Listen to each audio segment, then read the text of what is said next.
Paula Dezzutti founded the local Choice Spirits in 2011, and since that time, she has become a pioneer in the spirits industry. Today, I talk one-on-one with Paula for this edition of Quintin's Close-Ups. And if you haven't already, subscribe to my YouTube channel and like Quintin's Close-Ups on Facebook. Pixie Paula Dezzutti, welcome to Quintin's Close-Ups. Thank you so much for having me. I'm delighted to be here. You are a Daniel Island resident and entrepreneur, and according to Daniel Island News, a pioneer in the spirits industry. Who is Pixie Paula right now? Oh my gosh, what a great, amazing question. You know, I have spent a lifelong journey in self-discovery and self-development. So fortunately, I learned at a very young age that I had to be true to who I was from my core purpose. And my core purpose, no matter where my journey takes me, is unconditional love and possibility. Like, I know that that's who I am at my very soul level. And so no matter when I wake up, and I do this exercise every morning, I wake up and I'm like, I thank the universe for having a glorious opportunity to wake up. And I say, like, how can energy use me to move things in a positive way on the planet? And that is really who I am every single day. And I never know where that journey is going to take me. And thank God for creating the universe, by the way. But let me ask you, what has that journey been like for you? It's a struggle, as I'm sure you're well aware. Whenever you're forward thinking, or you go against the grain, or you step into anything that is a little bit atypical from mainstream, you're always going to get slapped against the wind. But, you know, I try to remember that an airplane takes off into the wind, right? Against the wind, and look at the lift that it gets. So I try to remember that the energy is simply neither created nor destroyed, right? It simply transfers form. You just move with that space. But the struggle has been really a challenge, especially being a single mom. Having running a family business was just challenging and rewarding at its best.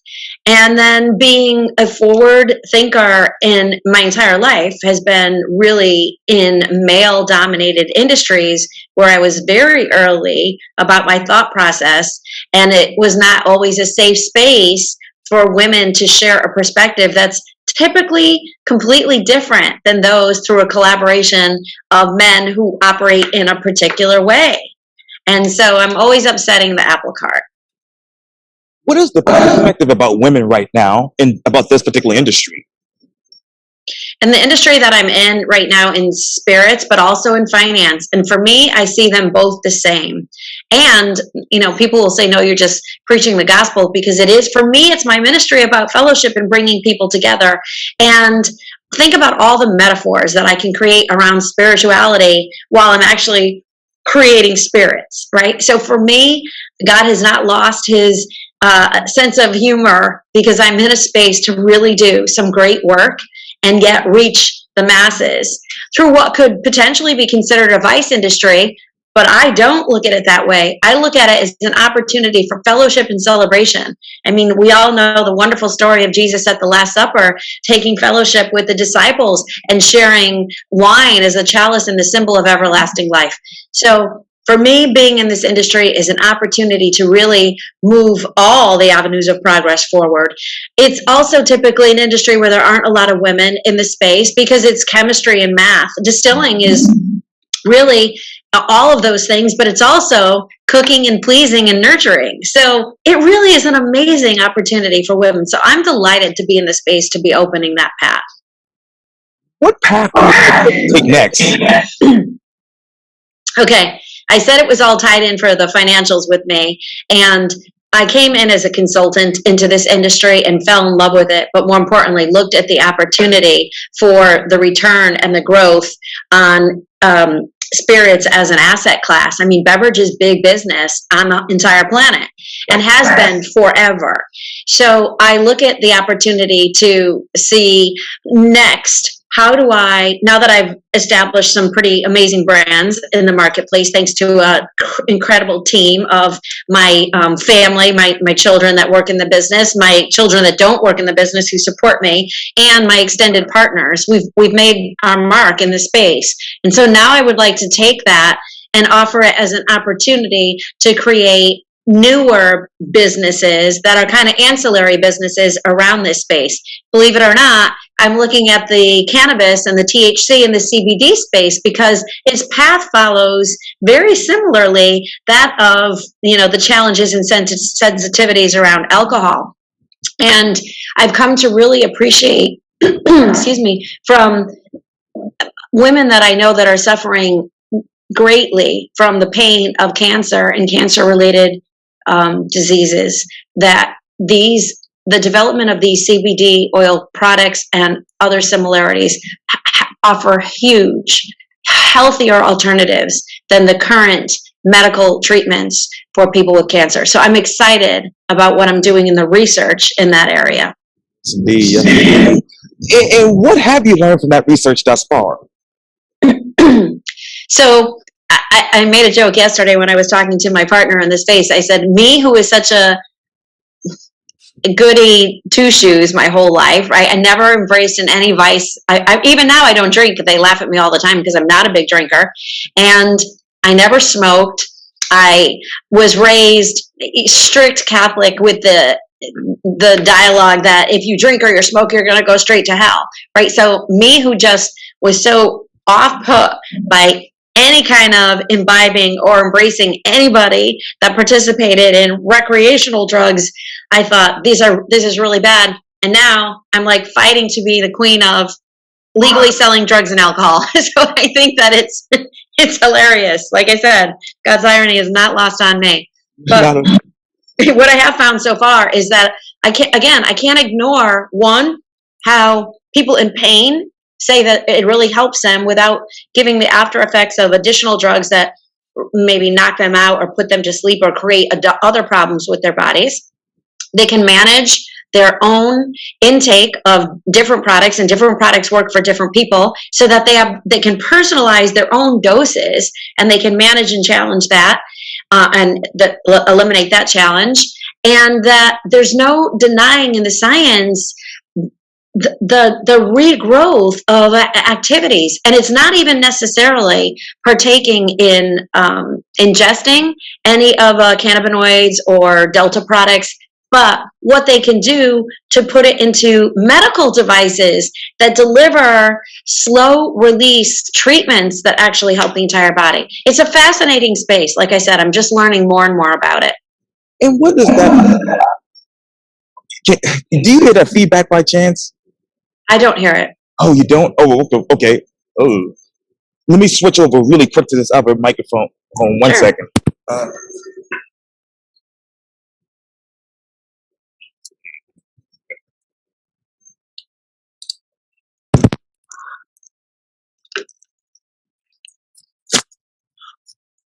Ready? Okay, is this better? I can hear you still fine. Oh, perfect. I'll just pick up where I left off, and I'll just edit that little part out. But what ideal medical devices are you looking at right now? Some of these things I really can't talk about because they're patent pending. But I'm telling you, think about anything.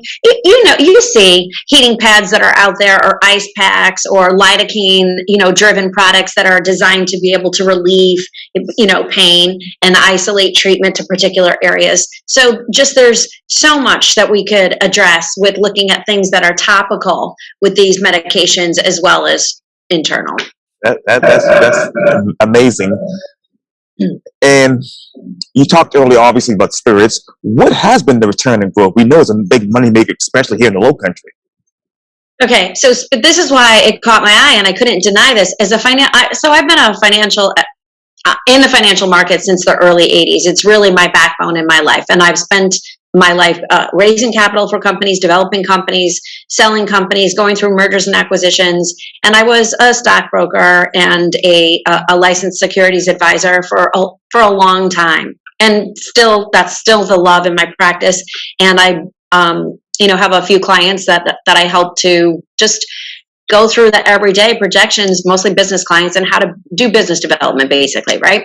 So when I looked at this from an alternative that is one of truly the only asymmetrical investments out in the marketplace, and what that means is that If you have something that has value today and you don't use it or consume it or sell it, it becomes more valuable the following year. That's crazy, right? So if you have a barrel of bourbon that's appreciating at roughly 400% a year in these crazy times, and you don't consume it, it becomes even more valuable the next year. And the longer you hold it, even though there's some evaporation, it becomes even more valuable. So it doesn't even go through a typical linear growth path for most investments. It is exponential.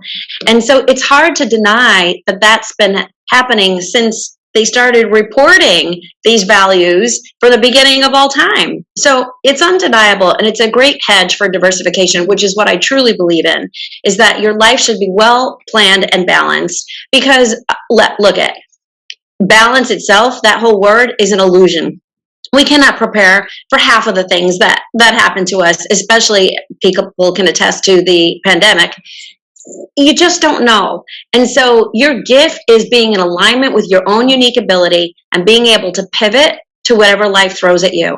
And that goes for everything, whether it's about monetary resources, health, emotional well-being, everything. And none of these things are really within our control. So having the ability to embrace and pivot and look at something from the positive, which is challenging, but it's really the only way to get through anything. So with spirits, I could not deny as a hedge or as diversification that this is a liquid asset class category that really performs extremely well. Now, it's not even just the consumption. When we first moved into the pandemic, I had come back from an event with a bunch of financial gurus who actually predicted that this pandemic was going to happen. And I was like, what are you talking about? When I got back, I said to my team, my family, we're going to make hand sanitizer. And they said, why? Are you crazy? I said, because we're going to need it. And so when the pandemic first became publicized, we went on the news and we said, do not throw away your beer. Bring your beer mash over to the Striped Pig Distillery. We will throw it in the still, get it up to high proof, and create hand sanitizer. So we were creating these antiseptics in big buckets to be able to deliver to the first responders, the food banks, the hospitals. And we were delighted to be able to do that. Now we have hand sanitizer everywhere, but it's become a new way of life, right? All of us, we walk into something and we're looking for the Purell or the hand sanitizer to come out of a pocket somewhere. We still sell bottle by bottle of different varieties at the Striped Pig Distillery. And it turns out that it's a better super cleaner than like a Lysol multi-purpose solution. I mean, it cleans everything. It cleans the grill, it cleans the microwave, it cleans the countertop. So we've really, like your phone, exactly. I love our hand sanitizer. And it also has a great smell because it's made with basically our gin or our vodka. So you can get the underlying tones. Right. The beautiful smell of the jasmine and the junipers and all the botanicals. Oh, anyway, man. That aside, I'm just saying that revenues come from those ancillaries, from the ethanol, from gasoline. So the category as a whole is pretty successful because generating ethanol is a means for helping the planet to operate better. You were able to pivot very quickly during this pandemic. How has the spirits industry been able to pivot and still be well balanced?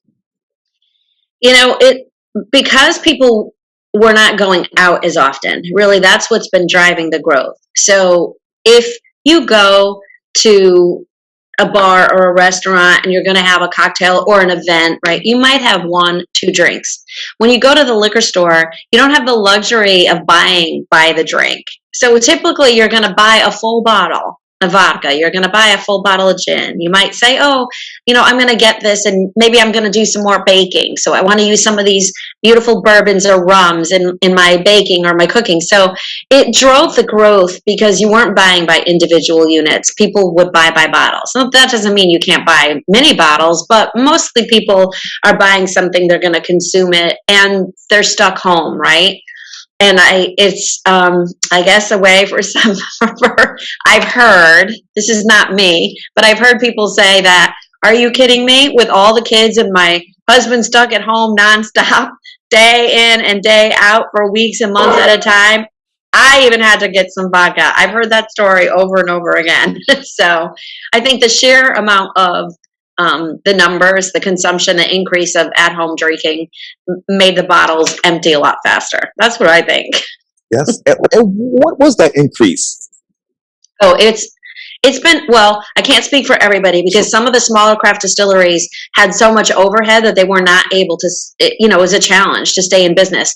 And the challenge that we're facing today, and thank goodness I'm on top of this challenge, but the supply chain interruptions. So if you can't get glass and you can't get grain and you can't get barrels and you can't get boxes and paper and has gone through the roof, and just the inflation driving prices up, and the law of supply and demand, the lack of availability from glass all the way to labels is just been really, really challenging, even for the big boys. So it's put us more on an even playing field.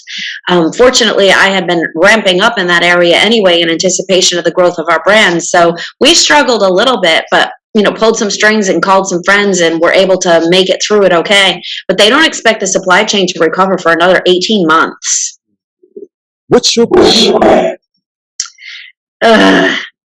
So my plan, I want to get my books finished. So that's what I'm hoping to get done before year end, which is a challenge because I'm so busy in just, a lot of activities that it's hard to just sit and get the quiet time. But I do want to get my books out, and then we're focusing on delivering super premium products under the Striped Pig name. And we have a bunch of other labels that are not called specifically the Striped Pig, but they're all our brands. We're a huge portfolio of brands with 50 labels at this point in the marketplace, winning over 250 awards, beating the market leaders in all categories of spirits. So our plan is to be that incubator, accelerator, platform partner player for those that still want to try their hand in the spirit space. We give the opportunity for people to meet and fulfill their dreams, but we're also building these brands because we believe that together we can do so much more. It takes a village.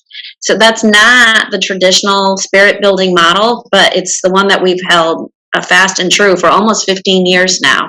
And so we're starting to see some saturation for sure with our brands having the support of each other in the marketplace. It makes us look like we have a larger name, and we do. So we're a valuable supplier to most distributors. And that is the challenge of this industry, by the way, is we don't sell direct to consumers. We sell wholesale. And there's so many levels of control in between us and the consumer that it makes it extremely challenging for people that maybe they come into the distillery or they're at a local restaurant and they try our products and they love it, and they go home halfway across the country and they may find a challenge of finding it in their local liquor store. So it's challenging to build a brand. It's extremely capital intensive, and it's a lot of pedal to the metal nonstop. Yes, indeed. In 2011, according to Daniel Allen News, you founded the Charleston-based company Local Choice Spirits. What was the Local Choice of Spirits before 2011? So we actually, I had the vision and the dream, and I was working for another local company, which is how I got into the space, doing consulting work, and I was the executive brand manager, and I saw 30 brands come across my desk, and that's why I really had the idea. I already had the idea that there's got to be a better way. I literally couldn't sleep at night because, again, I'm used to doing financial planning for people. When I see people liquidating their IRAs and leveraging their 401ks and taking home equity lines of credits because they have this dream of wanting to launch a beverage brand, and they're all going through the same learning curve. Less like 1% of brands make it. And these brands would be out of existence a year later, and they would have spent so much money. And sometimes it destroys, their personal well-being, their family relationships, and their pocketbooks. So I knew that I wanted to create this incubator accelerator opportunity. More importantly, I knew that I wanted to build a loyalty program within and have an initiative through cause marketing that did something good out of this most lucrative space. And on January 1st, 2011, I literally woke up 11/11, which I just celebrated yesterday, right, as an important day for me. And I had a dream, honest to God, I had a dream. And in the dream, I was told to create Local Choice Spirits, to create the what we call the sip and share movement, where we give $2 a bottle back for anybody that purchases our products in conjunction with a fundraiser or a community education program. We do events at the distillery at all times where people can bring in their entire membership database and have a party and sell spirits to them, and we donate $2 a bottle back to those organizations. They were going to be buying them anyway, so I bring them together for an opportunity for fellowship and let that bar become their ongoing ongoing fundraising mechanism all year long by supporting their own organizations. And that, I want to take credit for it, but I swear to you, it came to me in a dream. And so then I have just unlaunched, and I've been obedient to following the message. Yes, indeed, absolutely. And it shows, obviously. Since 2011, Paula, what have been those learning curves for you and your company? So many. And the regulations and the government changes regulations, especially with the pandemic. The laws and regulations with each state are completely different, and sometimes county to county within each state are completely different. So learning your way around developing national and international distribution, you wish that there was this manual that you're like, not another. Are you kidding me? That's what I say all the time. Are you kidding me? So you'll go and you'll set something up, and then you'll learn, oh, you can't do that, or you have to do it this way. And it's like, oh, if I'd have known, I would have just done it differently. So that for sure.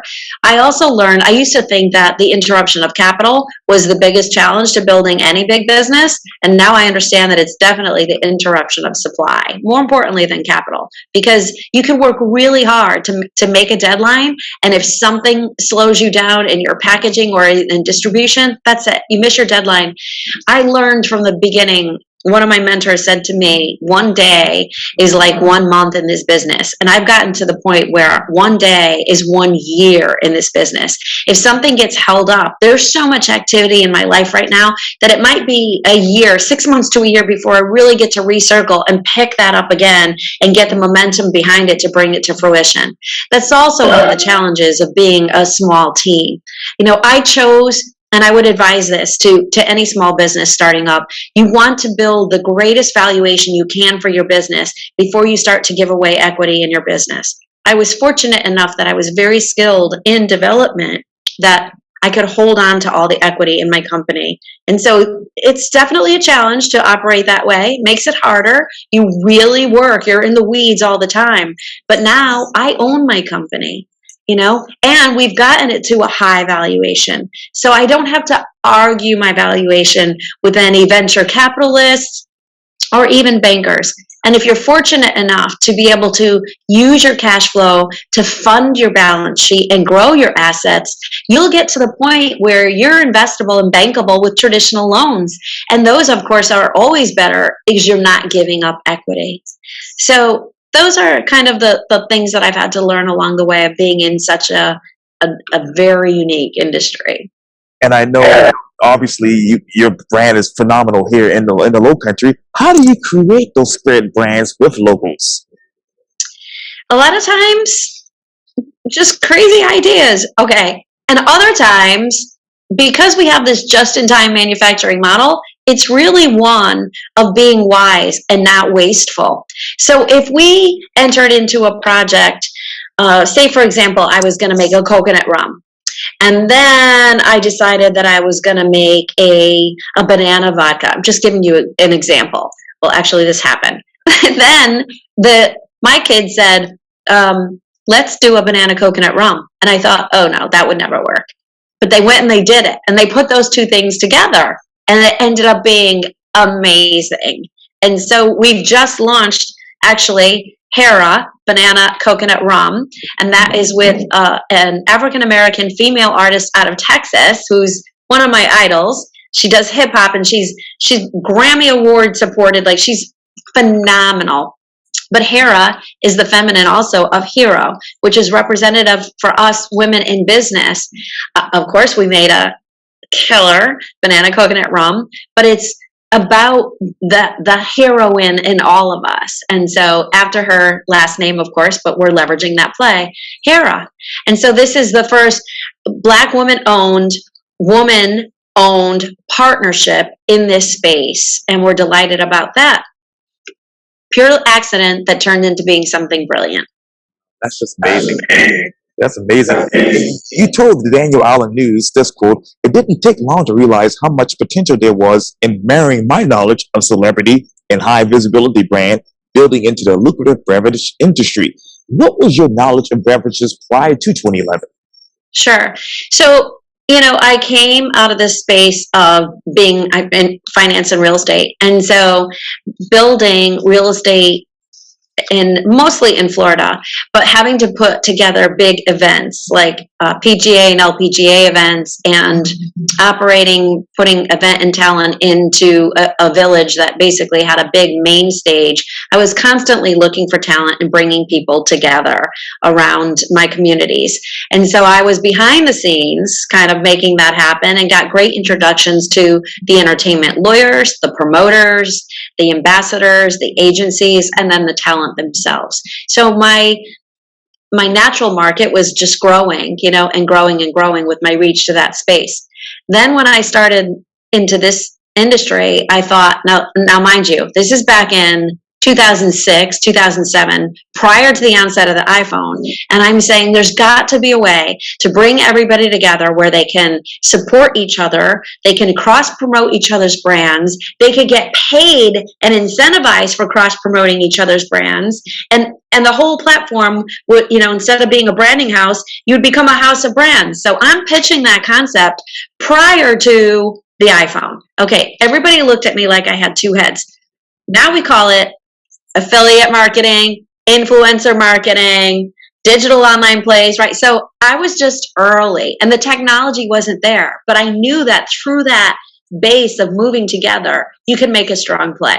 So thank you that it, happened to be revealed, but that's really where it came from. So I had that natural space. And once it started, I knew that it's all about the content, right? We're people first, process next, and product last. So if I could create this platform that gave local artisans a chance to tell their story, I always say, give anybody a microphone. That's and they have a big story to tell.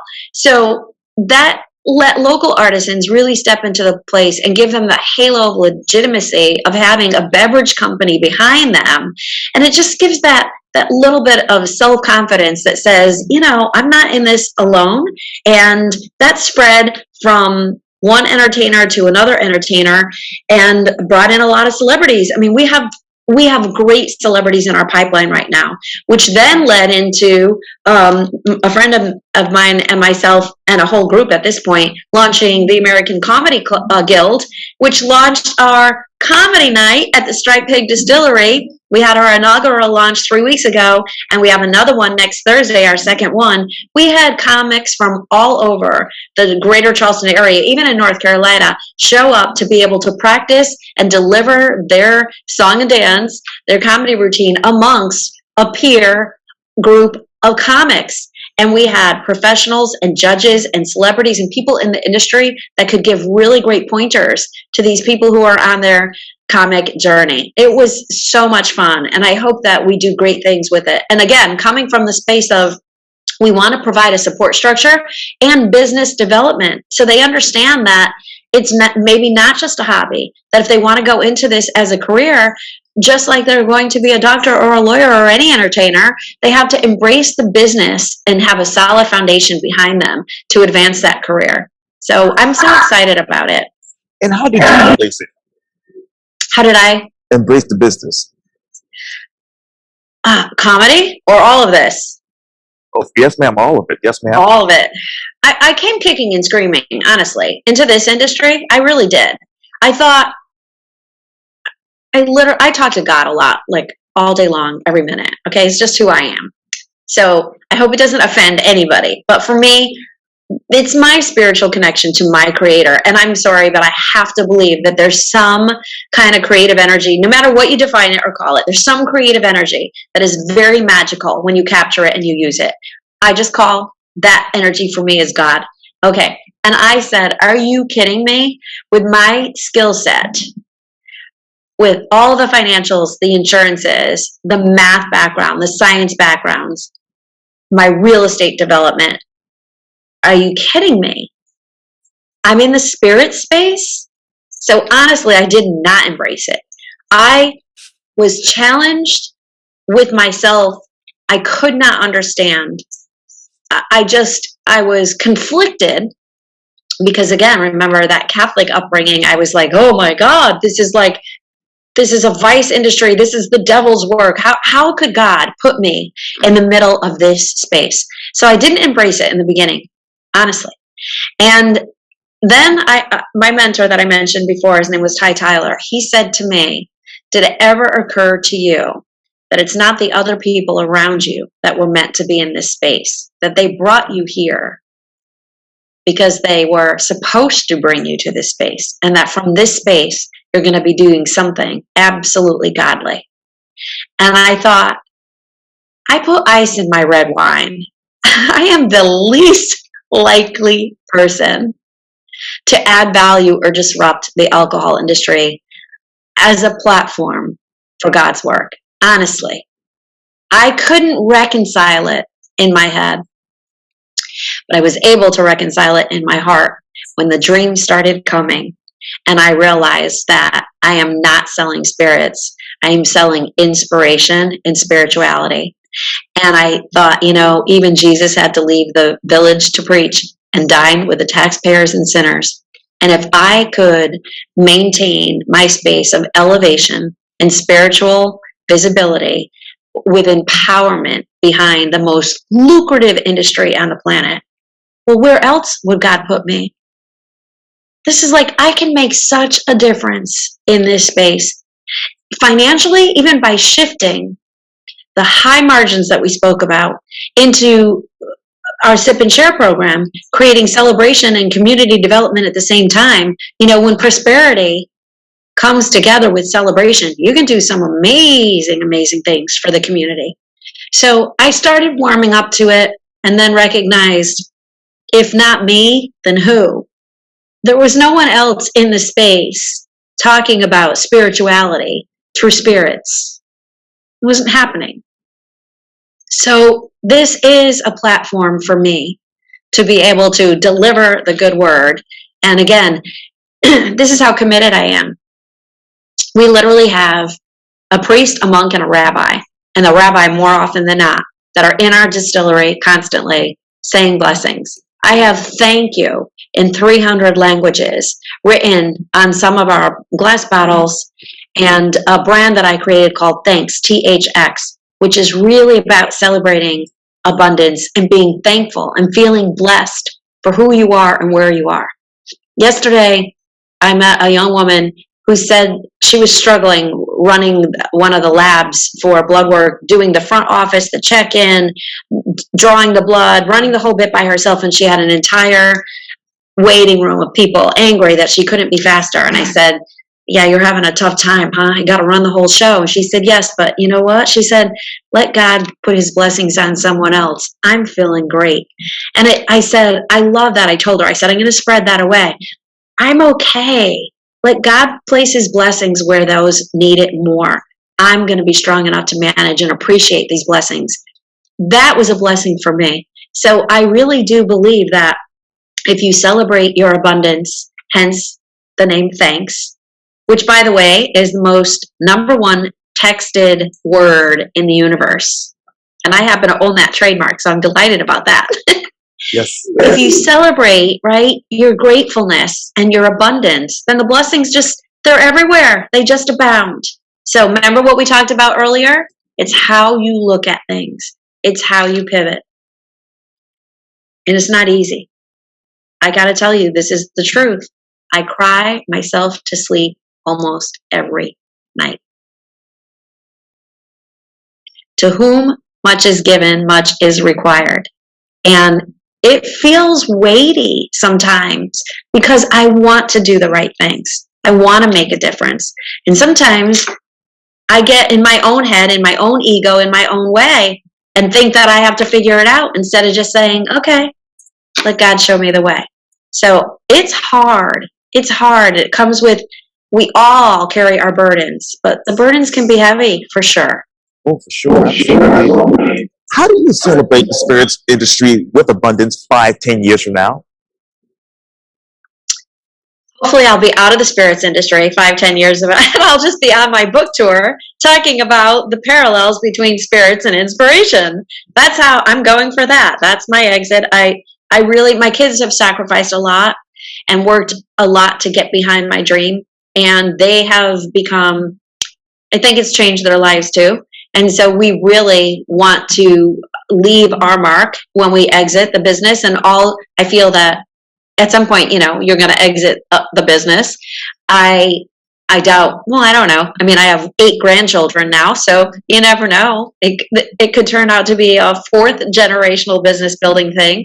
My mom, who was my first investor, and then me, of course, my children now. So we have 3 generations. And then some of my grandchildren will pop into the distillery and drive the forklift or, play with some of the activities. So could be a 4th generational business. But I'm thinking 5 to 10 years, we would have sold our platform to one of the larger conglomerates. There's probably 4 or 5 of them in the world, and they will have embraced my platform as an incubator accelerator model to allow people to really dabble and build their own brands collectively. They're doing it independently. They're just not doing it collectively. And I wanted to provide that platform almost like food hall kitchen, right? That where people can come together and they can leverage what I have built up for their own chance at, making their mark on the world. That's what I'm hopeful for. What other tweaks would you make towards that particular model, the incubator model? What do you have to make? No, what tweaks would you make to that model? Oh, every day, every Monday. We have our staff meeting every Monday from 10 to 12, and we're always talking about tweaks. Some of it you're forced into, and it isn't even things you want to do, but you have to pivot and be responsive. Sometimes we're reactive because things didn't go the way that we wanted to, and we have to tweak.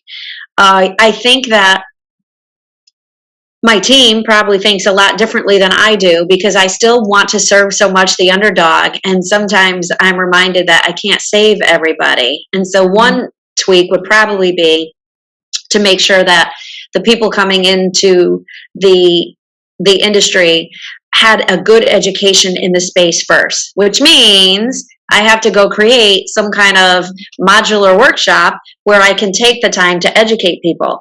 We've just moved into developing and launching made history with our first NFT being launched with a bourbon. So here's a major tweak. We're using the first to bring $1 trillion industry to the blockchain with NFTs and cryptocurrencies, actually create a DAO or a community of people around fractional ownership in a barrel and its bottles, and then mint that and take it all the way through to fruition to the point where they're now reselling. That was my 11/11 day yesterday because that was our countdown to our launch where we went live, and those products all sold out. We went from a announcement of what we were doing to a waiting list in the matter of 1 hour. And then we had so some people fall off the charts, but we had through the month of October, we sold out. And before we even hit yesterday, we were sold out of the opportunity. So that's another major tweak, using an entire new financial commerce, cryptocurrency, to help sell and support and build a marketplace. And it's changing so quickly. Out of the woodwork in the last couple of weeks, you can see tons of spirits related NFTs that have hit the marketplace. This is going to change how consumers purchase goods in this space and valuable and collectible goods in all industries. So that's a major pivot. Now, back to what I was saying. How many people really, it's a barrier to entry because it's happening so fast. But the average person, especially, I don't mean to generalize, but the older generations that are still trying to become familiar with smartphones and iPhones as their second language, and it's a barrier to entry when you didn't learn it as just part of your natural skill set growing up. And so now I'm trying to convert even my clients and my friends into understanding what a crypto wallet looks like, what cryptocurrencies are, how they operate, that they're not scams, but they're actually valued tenders in the marketplace that move goods and services.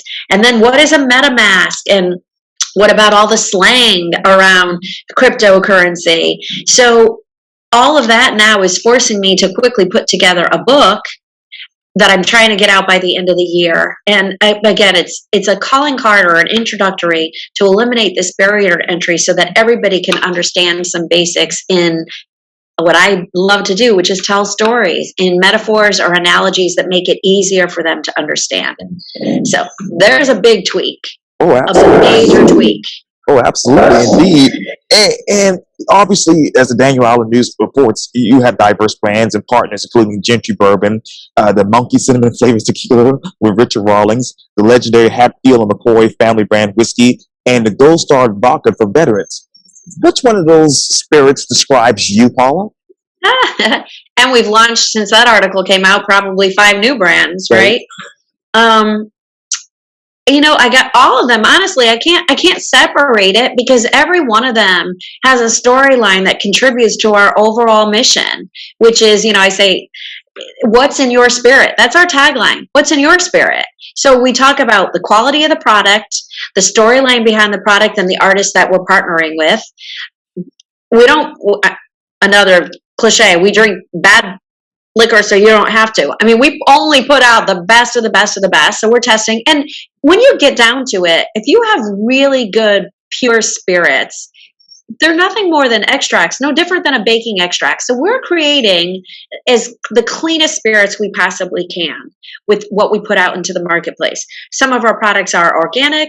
We're kosher certified. We don't use anything artificial. It's just a choice. You can do that in the spirit space, but we choose to just use all natural products. So combine that we have to have super premium quality to begin with, along with a story of inspiration from the artist who's like, this is my dream, this is what I'm going after, all the way to how does it impact a community and how is it measurable. All that combined is wrapped up into every single thing that we bring to the marketplace, honestly, including the hip hop brands, which, sometimes I take some flack for, but I look at underlying the message and the good that can come out of some of this, maybe because I'm driving the boat, but I make sure some good comes out of all of this. And then I got to tell you, I embrace them all. I love them all. But nearest and dearest to my heart would be Thanks. And I hope that one day that Thanks brand is just recognized everywhere, just for the symbol of, I don't have to announce that I'm praying for you. I just have to pray for you. I bless my spirits and I move them out, all of my spirits, move them out into the universe and hope that they do some good wherever they land. Yes, indeed. Absolutely. Well, Pixie Paula Dezzutti, thank you so much for your time. And again, welcome to the award-winning Quintin's Close-Ups. Thank you so much for having me. This has been so much fun. You're amazing. Thank you. Thank you. I really appreciate it. Thank you for doing this great work. I want to interview you. Okay? Yeah, one day. That'll be great. I'll do that. We'll make that happen one day. That'll be great. Yes, ma'am.